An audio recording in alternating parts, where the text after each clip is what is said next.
Vamos a iniciar entonces la clase. Terminamos el capítulo 5, que era vigas. En vigas vimos tanto los perfiles laminados, vigas propiamente, y los traves armados, que son constituidos en base a planchas, perfiles armados en fin. Básicamente, cuando hablábamos de vigas, hablábamos de perfiles en los cuales la relación H sobre TW es relativamente, digamos así, baja.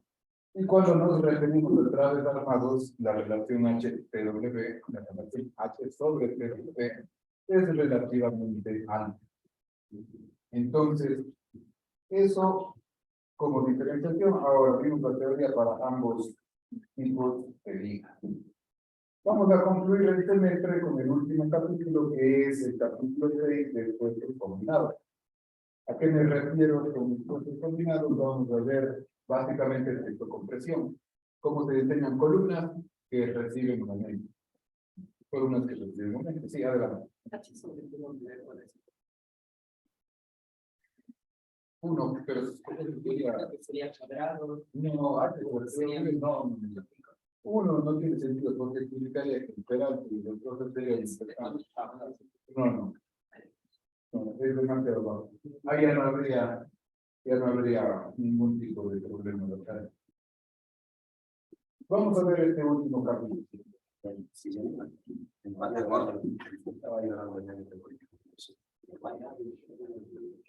Vamos con la introducción. ¿Qué es lo que vamos a estudiar en este capítulo? Vamos a estudiar, hemos estudiado hasta aquí los fenómenos de manera independiente. En el capítulo 3 estudiamos tensión simple. Las disposiciones del capítulo de tensión están detalladas en el capítulo D de AISC. Luego vimos en el capítulo 4 compresión simple. ¿Qué significa compresión simple? Significa una carga axial en el centroide del perfil. Una carga axial pura. Por eso es compresión simple. Y las disposiciones de ese capítulo están en el detallados en el capítulo E de AISC. Y posterior a tensión simple y compresión simple pasamos a estudiar vigas. En vigas estudiamos flexión, tanto para vigas como para traves armados, cuyas disposiciones están en el capítulo F. Y vigas incluye el tema de corte. Recordarán que en vigas diseñamos tanto por resistencia como por servicialidad. La resistencia significa chequear flexión y corte. Las disposiciones de corte vimos igual para vigas y traves armados, y completamos el capítulo de vigas con el diseño de utilizador, de apoyo y de intermedio. Eso está detallado en el capítulo G. Ahora, en el último capítulo, esfuerzos combinados, vamos a ver cómo se diseña una viga que recibe tanto carga axial como momento flector. Y eso está detallado en el capítulo H.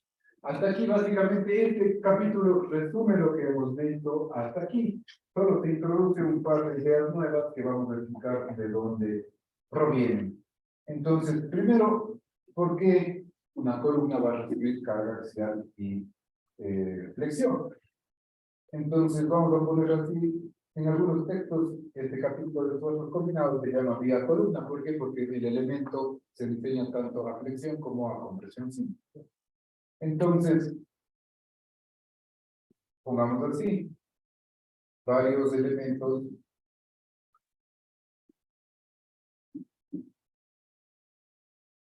de pórticos resistentes al momento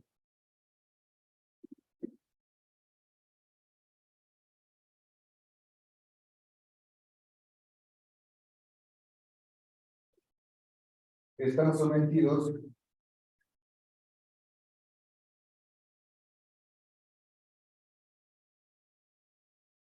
a carga axial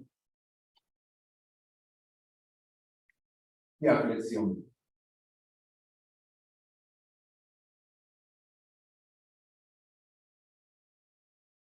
Entonces, ¿cuáles son típicamente estos elementos? Asumamos de que tengo un pórtico, que sea de 2, 3 pisos o el número de pisos que sea.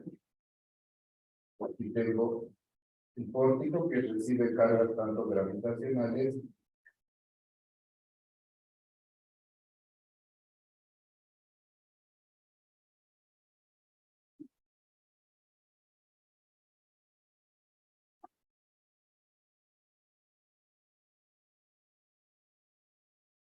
esto incluye carga, puede ser carga muerta, carga viva, carga muerta, carga viva, y podría incluso recibir cargas laterales, que puede ser carga de viento sísmico.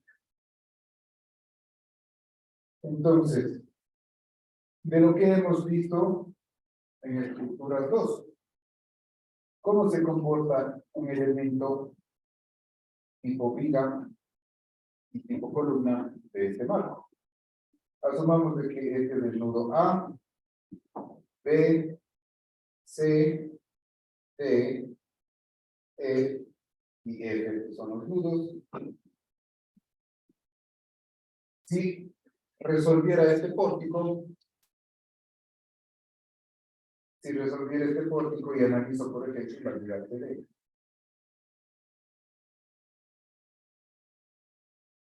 ¿Qué es lo que tengo? Tengo una carga. Esto ya hemos estudiado en estructura del concierto. ¿Cómo resuelvo este pórtico? Aquí voy a tener una carga uniformemente distribuida que va a contener carga muerta y carga viva, más la carga concentrada. Entonces aquí voy a tener una reacción y voy a tener momentos en los extremos. Justo lo que hemos visto en estructura del todo. ¿Estamos de acuerdo? ¿Cómo se transmite la carga de la viga hacia la columna? ¿Cómo se idealiza la transferencia de carga? Primero, la carga se asienta en las dos, como vimos en estructuras 2 de las losas. Pasa bien sea a las vigas o a las viguetas, posiblemente primero a las viguetas, luego a las vigas. De las vigas tengo un diagrama de cuerpo libre idealizado tal cual como se observa en la figura. De las vigas pasa a las columnas. ¿Cómo pasa? En este caso tenemos una unión rígida. ¿Qué quiere decir que la unión sea rígida? Que el giro en la viga es igual al giro de la columna. ¿Sí? Entonces, hay en general en el edificio dos tipos de conexiones. Las conexiones en general se pueden dividir en dos categorías. Las conexiones simples, en las cuales tengo una articulación y no se transmite momento, o el momento que se transmite es tan pequeño que se desprende. Y la segunda categoría es conexiones rígidas o conexiones a momento, en las cuales hay transmisión del momento. En el pórtico que se observa en la figura tenemos una conexión rígida, entonces por la tercera ley de Newton, la reacción que está vertical hacia arriba se transmite a la columna vertical hacia abajo y el giro en sentido contrario. Esto va a la columna y para que se equilibre voy a tener igual acá una reacción, posiblemente un momento y fuerza cortante. ¿Sí? Entonces, ¿esto qué me trae como consecuencia? Que la columna CP tiene un diagrama de momentos, un diagrama de cortantes y de cargas axiales. Esta columna, ¿qué recibe? Carga axial y momento y fuerza cortante. ¿De acuerdo?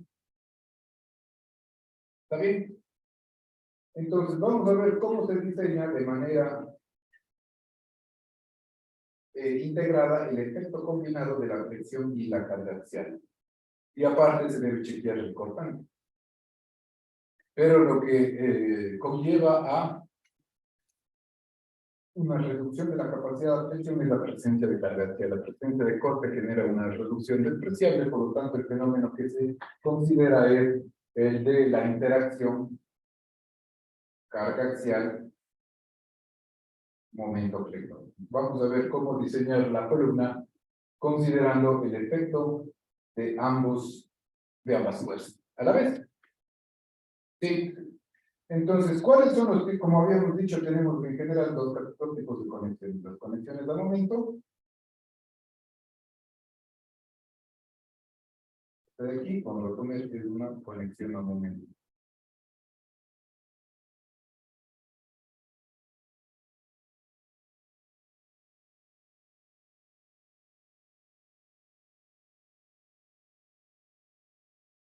En la cual se une la viga con la columna.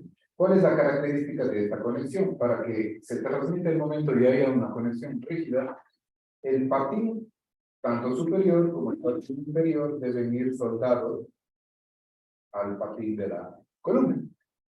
Es normal colocar rigidizadores para que tomen el efecto de las cargas concentradas que se van a generar. Y se suelda, por supuesto, el alma de la viga al patín de la columna. Esta es una conexión de tipo rígido. Y hay varios tipos de conexiones. Por otro lado, una conexión simple no se suelda el patín. Simplemente se enferma el alma a una placa de conexión a la columna. Entonces, el diseño de este tipo de elementos va a incluir un componente de carga axial y un componente de flexión. ¿Estamos de acuerdo? Esta es la viga, esta es la columna, este es el panel zonal.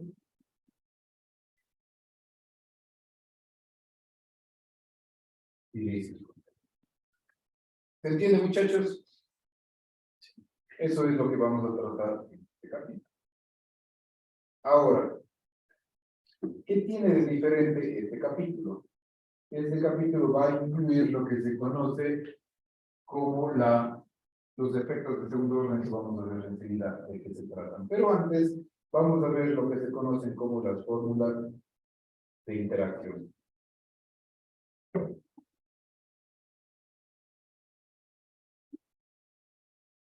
¿Qué es esto de las fórmulas de interacción? En este capítulo vamos a tratar de manera integrada la presencia de la carga axial, la presencia de la carga de flexión, o vamos a decir momento flector.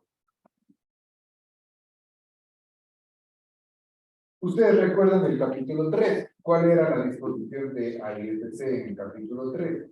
Que la carga axial factorada sea menor o igual que la resistencia a carga axial de resistencia a compresión disponible. En columnas, en compresión simple, ¿cuáles eran los dos estados límites que debían chequearse? ¿Cuáles eran los dos posibles modos de falla de las columnas? ¿Falla global? Falla local. ¿Está bien? Ahora, en vigas, todo lo que hemos visto hasta aquí vamos a aplicar. La teoría nos decía de que el momento flector debe ser menor o igual que la resistencia a flexión. ¿Sí? Entonces, ¿qué buscábamos? ¿Qué buscábamos? Para el caso de carga axial, buscábamos que P sub U dividido para pi nominal sea menor o igual que 1, ¿cierto?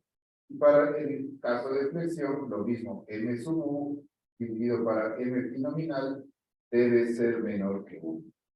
¿Estamos de acuerdo? Entonces, ¿qué buscábamos? En definitiva, la ecuación que satisfacíamos era que la relación entre la resistencia requerida dividido para la resistencia de diseño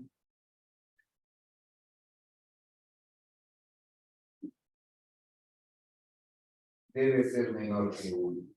Esto era lo que buscábamos. ¿Estamos de acuerdo?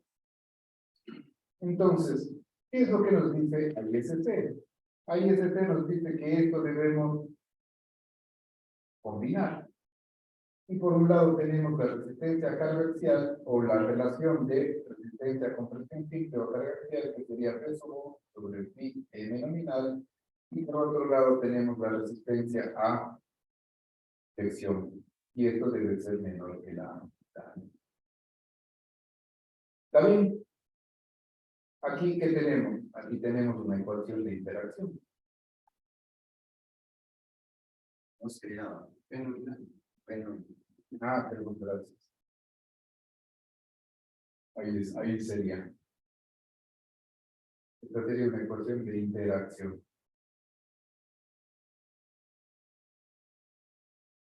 ¿Está bien? ¿Estamos de acuerdo? Ahora, esto es conceptualmente lo que tenemos que buscar. Sin embargo, ISC nos da las siguientes disposiciones.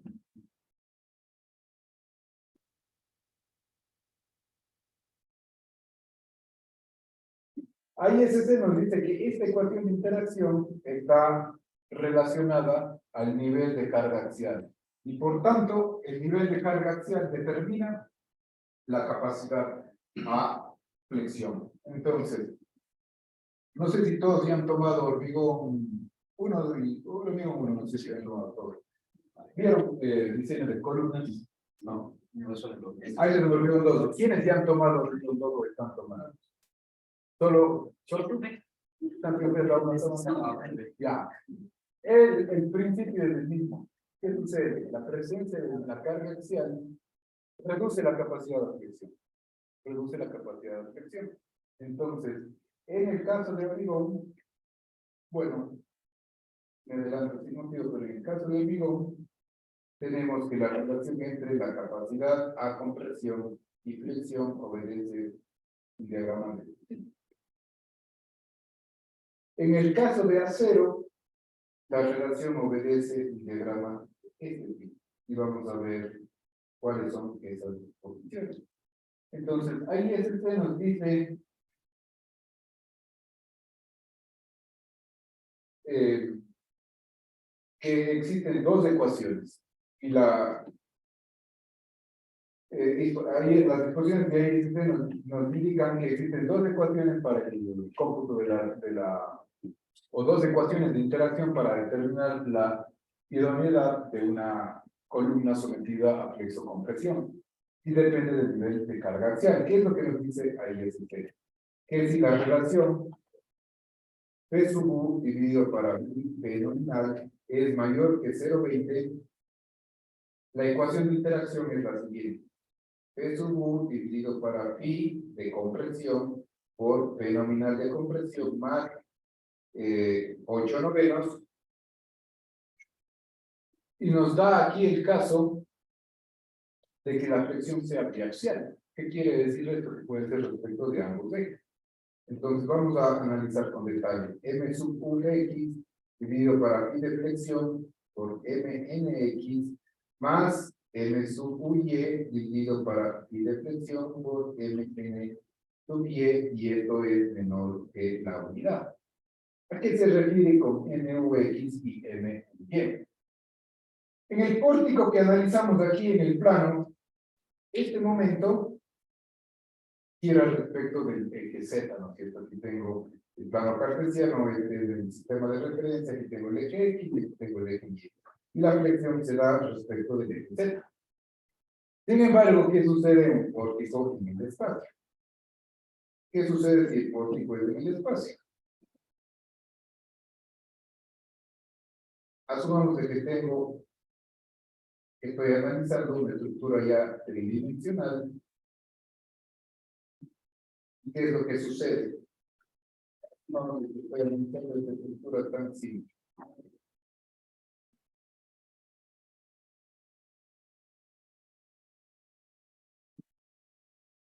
¿Cómo se comporta esta estructura? Las cargas gravitacionales se aplican las dos. De la losa va a las viguetas y de las viguetas a las vigas. Voy a ponerle así.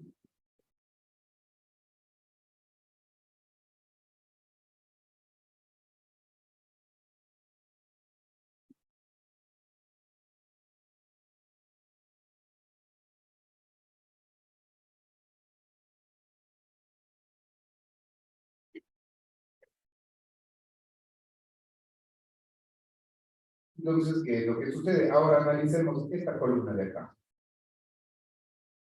Voy a poner aquí la notación, esta que sea el nodo A, B, C, D, E y F. Entonces, vamos a analizar la columna AB. Vamos a organizar la columna. A ver.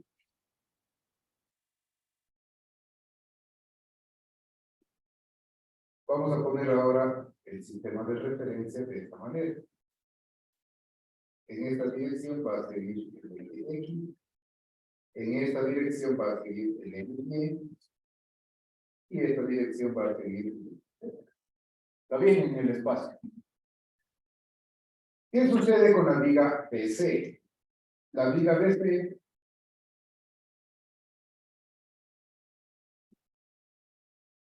recibe esta carga distribuida y tiene una reacción aquí, pongamos RB, y acá RC. Aquí tengo el nudo B, aquí tengo el nudo C. Esta es la longitud de la viga.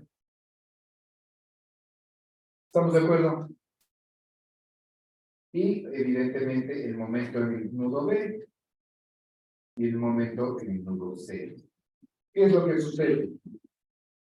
Este momento flector que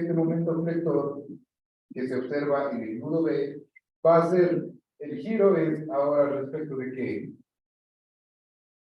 Lleno, ¿cierto? Se ve claramente que es respecto del eje Y. Entonces, la columna BA, sí, la columna BA, va a recibir por ahora la carga axial de la reacción RD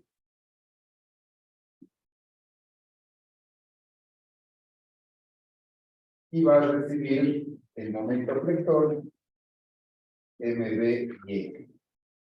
Pongamos RB1, que se refiere a la viga, que esta sea la viga BC, y esta va a ser la viga 2, que va a ser la viga B.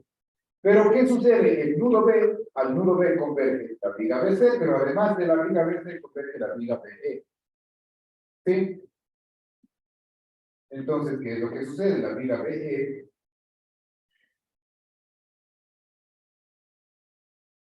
recibe su porción de la carga muerta y viva, que no es la misma que la viga BC, como ya hemos visto en estructuras 2, y por tanto aquí tenemos una reacción RB2,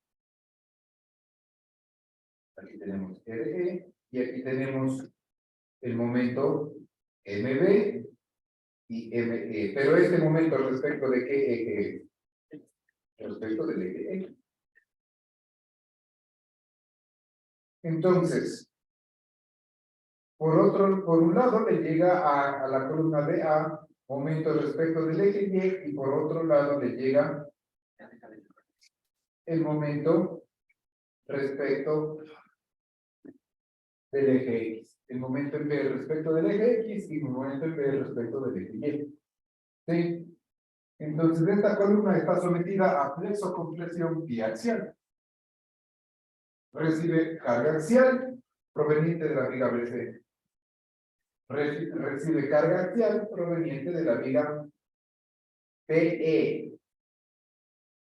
Y los momentos vectores respecto de las antes mencionadas. ¿Está claro? Entonces, ¿qué es lo que sucede? Por eso tenemos un momento flector respecto del eje X y un momento flector respecto del eje Y. Y como consecuencia, vamos a requerir calcular la resistencia respecto del eje X, la resistencia del eje Y. La carga axial simplemente es eso. Sí, adelante. Las cargas axiales son dos. Claro, de cada viga y se suman y se hace una sola carga axial. Sí. ¿Se entiende, muchachos, hasta aquí? Ahora, ¿por qué ahí se nos da dos ecuaciones? Porque depende del nivel de carga axial. Este es un nivel de carga axial alto. ¿Qué significa P sub U? La suma de estas cargas axiales, es decir, la carga axial factorada. Y PN es la resistencia a compresión que viene en el capítulo 3. Entonces, en función de estas ecuaciones, en función de esta relación, tenemos la ecuación 1 y tenemos la ecuación 2, que sería para P sub U dividido para Pi P nominal menor que 0.20, tenemos P sub U dividido para 2 veces Pi P nominal más MUX dividido para pi MNX más MUY dividido para pi MNY. Y esto es menor o igual que y esto es menor o igual que 1. Entonces, ¿qué significa que una columna esté adecuadamente diseñada?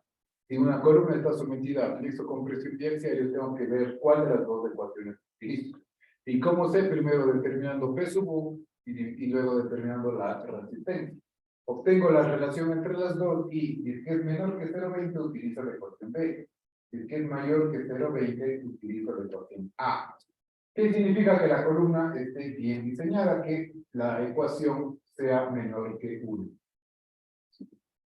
¿Sí? Hasta aquí, como hemos visto, si la columna o si la viga cumplía flexión, requería que MU, la mayor de las combinaciones de cargas, sea menor que el menor de los estados límites que controla. Eso da exactamente igual a decir, yo requería que MU dividido para pi M nominal sea menor que 1. Ahora, como tenemos dos fenómenos integrados, la compresión simple y la flexión simple, requiero utilizar una ecuación. Si es que la ecuación me arroja un valor menor que la unidad, la columna es adecuada, caso contrario, debo incrementar la sección. Sí, adelante. Las fórmulas solo se ocupan para el espacio, Para el plano también. Asumamos de que tengo un poste con el plano MUY o MUX van a ser 0. Y ahí simplemente trabajo con este término igual a 0, ¿no? Así de ahí, igual. Satisfacer los términos implica que la columna sea adecuada. ¿Sí? ¿Me explico? ¿Se entiende la idea general primero? Sí. Bien, ¿alguna pregunta?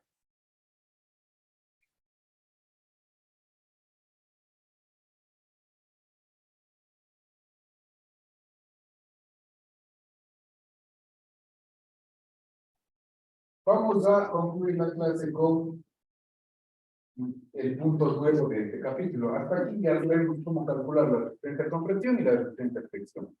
Vamos a concluir con la introducción al tema nuevo que es métodos de análisis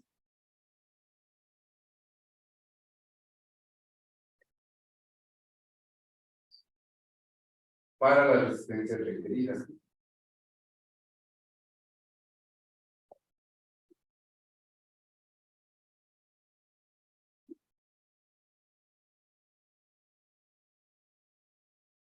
Hasta aquí hemos analizado solo el caso en el cual se implica un análisis del primer orden que se llama, vamos a entender este concepto primero. Empezaría diciendo que cuando yo realizo un análisis estructural, puedo llevar a cabo análisis del primer orden, que es el análisis elástico lineal, que es básicamente lo que hemos aprendido en estructuras 2 y lo que también han aprendido en estructuras 1. Sin embargo, ese análisis es adecuado cuando las deformaciones son muy pequeñas. Para deformaciones mayores existe lo que se conoce como el análisis no lineal. Y dentro de esta categoría tenemos diferentes formas de enfocar el problema. Y aquí se toma en cuenta unos efectos que se conocen como efectos de segundo orden.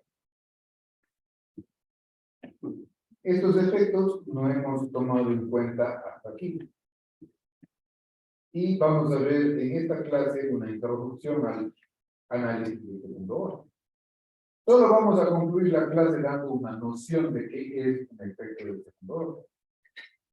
Vamos a concluir la clase simplemente ilustrando qué consiste los efectos de segundo orden.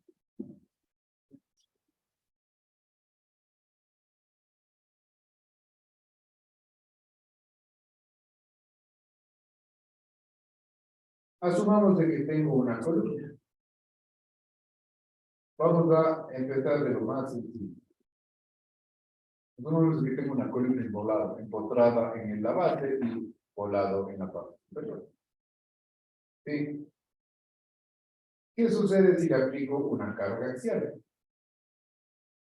Primero, ¿cuáles son las reacciones del empotramiento? Que tenemos RY, Rx y el momento de empotramiento. ¿Sí? Si es que le aplico a esta columna solo una carga axial, ¿a qué es igual RY? ¿A qué es igual ME? Cero, ¿por qué? Porque no hay brazo de palanca. Y Rx vale 0. ¿Estamos de acuerdo? Vamos a decir que este es el problema 1. Ahora vamos a estudiar el problema 2. Asumamos de que a la misma columna, empotrada en la base y libre en el extremo superior, le aplico ahora una carga horizontal. Le aplico una carga horizontal.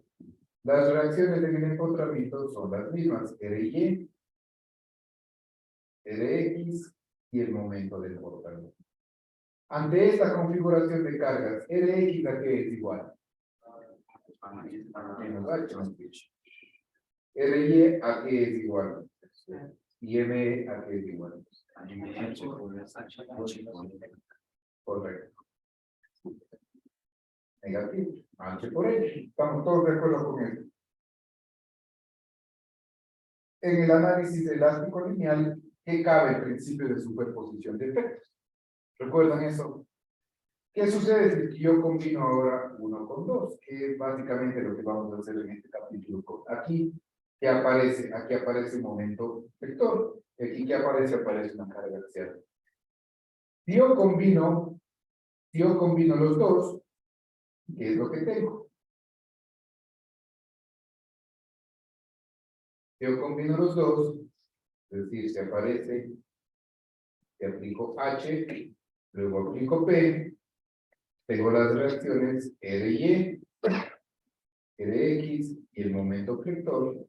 ¿Qué es lo que sucede? Rx ¿a qué es igual? Menos H. RY ¿a qué va a ser igual? Y el momento flector ¿a qué va a ser igual? Menos H por L. ¿Qué es lo que he hecho? Simplemente sumar, ¿no es cierto? Esto es válido si, solo si las deformaciones son muy pequeñas.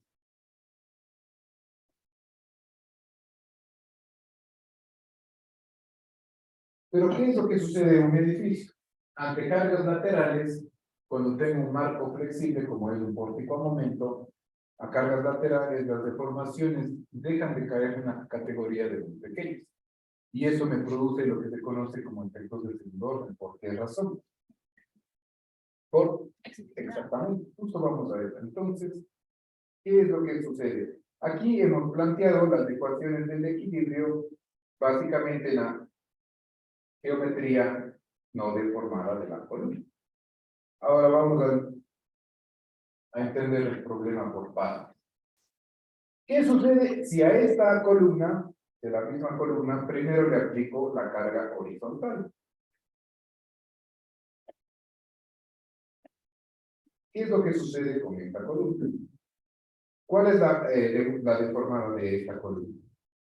Esta columna se va a deformar de esta manera. ¿Estamos de acuerdo?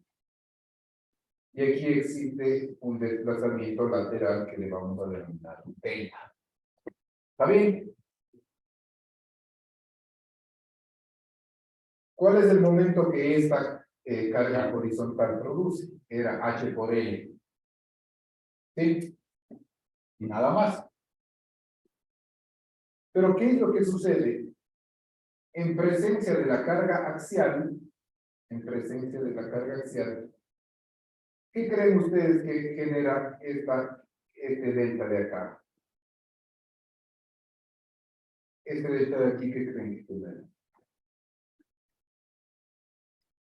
En la configuración, si es que la columna se deforma muy poco, la carga P, ¿qué momento genera? Cero. Si no se deformara, y supongo, lo planteo las ecuaciones de equilibrio en la geometría no deformada, tal cual como está ahí, P, ¿qué momento genera? Cero. Pero si la deformación ya no es despreciable y tiene un valor finito que es delta, ¿qué sucede con P? P me genera algún momento respecto de... Sí, exactamente. Entonces, este efecto es el que se conoce como efecto de segundo orden. Y lo que sucede es de que en la geometría deformada, las cargas axiales amplifican los momentos vectores. ¿Cómo calcular esa amplificación? Vamos a ver en este capítulo. Entonces, el momento de empotramiento va a ser igual a H por L más un efecto P por delta. Este es el efecto de primer orden.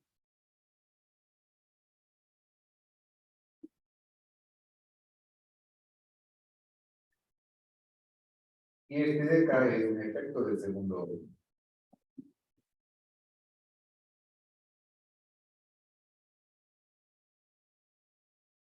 ¿Qué es lo que sucede? Los momentos se amplifican. Sí, es evidente de que el momento en la base, el producto de esta excentricidad, va a ser aún mayor. ¿Estamos de acuerdo? ¿Cómo calcular este efecto de segundo orden? Es el objeto de este capítulo. ¿Y por qué eso nos interesa?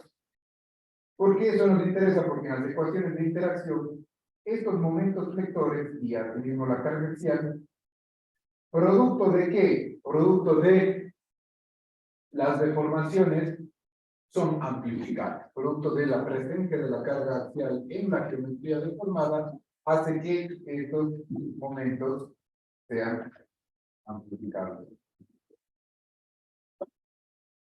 Eso es lo único nuevo de este capítulo. Cómo calcular esa amplificación producto de las deformaciones en presencia de una carga axial. ¿Se entiende el problema?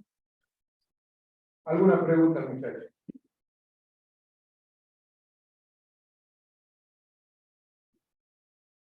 ¿Dudas? ¿Está clara la idea?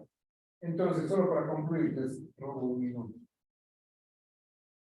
En el análisis estructural, ¿qué es lo que sucede? Vamos a analizar este problema. Un marco está sometido, pórtico, está sometido a la presencia de carga axial, que vamos para nuestro caso a analizar la carga de viento, y carga gravitacional.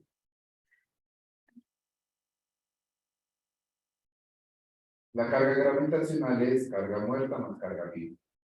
¿Sí? ¿Qué es lo que sucede en este problema? Vamos a descomponer dos casos. Esto vamos a descomponer en dos casos. El caso 1 más el caso 2 y vamos a sumar. El método que vamos a ver es el método de análisis directo y que es un método aproximado.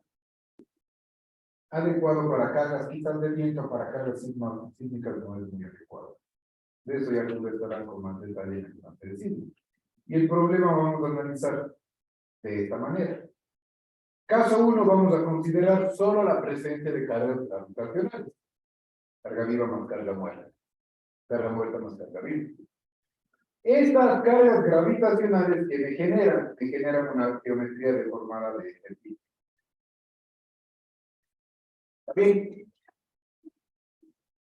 ¿Qué característica tiene este problema de cargas gravitacionales? Que los extremos, los apoyos de las columnas no se desplazan. Entonces, esto da lugar a que la columna se deforme una cantidad delta minúscula. Generalmente cercano al centro. ¿Sí? Entonces, este efecto se conoce como el efecto P delta minúscula. Es un efecto de segundo orden. ¿Qué genera este efecto P delta minúscula? Una amplificación de momento debido a la deformación de la columna. ¿Por qué amplifica? Porque la carga axial se transmite a través de esta geometría deformada. Esta carga axial se multiplica por un trazo delta minúscula y me genera un momento de segundo orden P delta minúscula. Y el segundo caso, más importante y el que generalmente ocasiona problemas en las estructuras, es cuando aplico la carga horizontal, en la cual se desplazan los apoyos superiores. y se desplazan una cantidad delta. Y esto me da lugar al efecto P delta mayúscula. Ambos efectos de segundo orden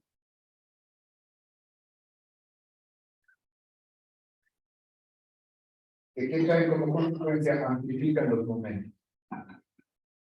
Amplifican los momentos. Entonces, los efectos del segundo orden provienen por el P delta minúscula y el P delta mayúscula. La combinación de los dos nos va a dar la respuesta que queremos, que es la resistencia requerida.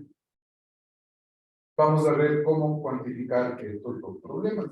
De esto se descompone el caso 1, que es ante cargas gravitacionales en el cual no existe desplazamientos traslacionales, y el caso 2, en el cual existen desplazamientos traslacionales de uno de los polos o uno de los nudos. ¿Se entiende, muchachos? Esto es la idea general de lo que vamos a ver en el capítulo. ¿Para qué? Repito esto, con estos efectos vamos a calcular este MUX de MUY y P sub amplificado, producto de las deformaciones, producto de la carga axial en presencia de la geometría deformada. Es decir, este ME, lo que vimos en esta columna, este es nuestro objetivo. ¿Cómo cuantificar este valor de momento? ¿Está claro, muchachos? ¿Preguntas? Para cerrar la sección. ¿Ninguna duda? Dejamos hasta aquí.